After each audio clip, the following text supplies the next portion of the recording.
Linggo ng hapon, masayang pagmasdan ang mga bata na nagpapalipad ng saranggola. Ayan oh.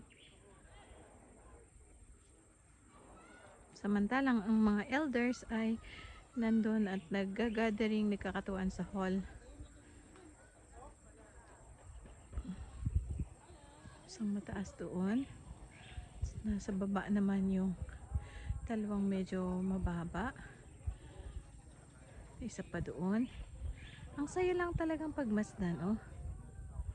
Thank you Lord for the good weather, pero sana Lord umulan po mamayang gabi ng medyo malakas-lakas naman po. In Jesus name.